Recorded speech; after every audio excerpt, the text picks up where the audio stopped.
La comunicación es el proceso por el cual nosotros los seres humanos nos permite entonces intercambiar ideas, información, pensamientos e incluso sentimientos. La comunicación se va a dividir en dos grandes grupos principalmente. La comunicación verbal, que va a estar subdividida también en lo que sería una oral y una escrita, y también la comunicación no verbal, que va a estar dada principalmente por signos o señas. Los elementos de la comunicación van a ser 7 en total. Como primer elemento tenemos el emisor, que es aquel quien va a iniciar el mensaje y lo va a querer transmitir. Como segundo elemento tendríamos lo que sería el receptor, que es quien va a recibir el elemento. También tendríamos el mensaje, que es básicamente la idea, información o pensamiento que quiere transmitir el emisor.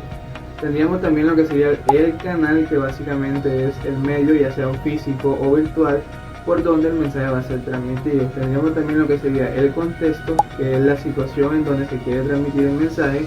También el código, que es el conjunto de símbolos y signos que estructuran el mensaje en sí.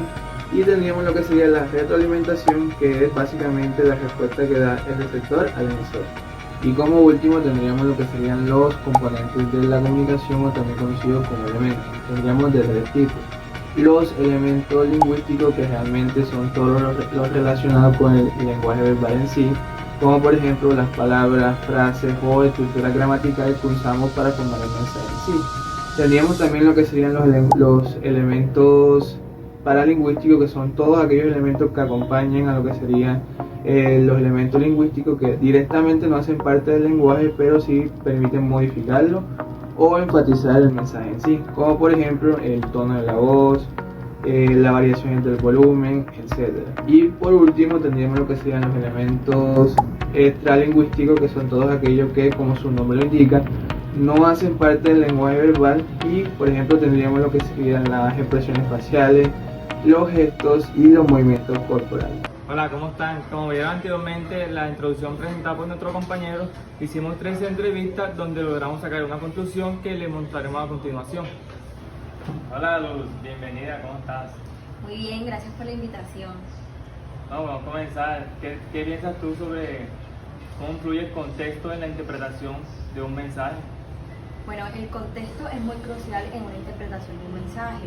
Este va dependiendo en el lugar, la situación o las personas que se estén relacionando en dicho mensaje.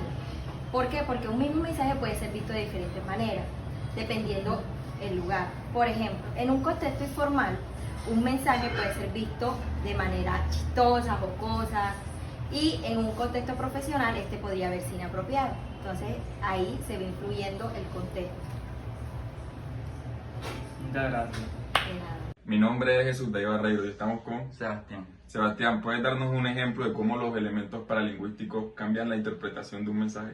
Claro, un ejemplo es cuando una persona dice estoy bien, pero si la persona lo dice en un tono bajo, decaído, se puede interpretar como que la persona no está bien, pero sin embargo si la persona lo dice en un tono alto, alegre, pues lo podemos interpretar como que la persona sí puede estar bien. Entonces el tono de voz puede modificar la interpretación del mensaje. Buenas noches, querido auditorio. Nos encontramos el día de hoy con la señorita Lice Rivera. Señorita Lice Rivera, ¿cómo está usted el día de hoy? Muy bien, gracias. Bueno, para empezar, señorita Lice, ¿por qué considera usted que son importantes los elementos extralingüísticos en una comunicación interpersonal? Bueno, yo considero que los elementos extralingüísticos como los gestos, las expresiones faciales son fundamentales porque complementan o incluso pueden reemplazar palabras, emociones, así como una sonrisa puede ser significado de empatía. Bueno, muy amable por su respuesta. Dios la bendiga. Muy buenas tardes, mi nombre es Jeffrey Ruiz y a mí me tocó lo que es la conclusión como tal. Bueno, digámoslo así, que para concluir es importante destacar que la comunicación más que todo va más allá de un proceso que es muy complejo, que va a utilizar unas palabras o unos elementos, lo que son lingüísticos, extralingüísticos o paralingüísticos, que juegan un papel fundamental en cómo la transmisión y el recibidor manejan o comprenden este mensaje. Estos elementos nos permiten interactuar de una manera más precisa también las interacciones, también lo que son las emociones, las ideas que podemos tener en cuenta de una forma muy efectiva. En cualquiera de estas interacciones como tal, estas combinaciones de estos elementos, o sea, es decir, como lo que decimos y con el contexto con lo que lo hacemos, ¿ya? Esto nos va a definir lo que es la calidad de la comunicación y, la última instancia, la calidad de nuestra relación o interacciones personales, lo que queremos transmitir hacia el público o alguna conversación que tengamos en el momento. Listo, muchísimas gracias.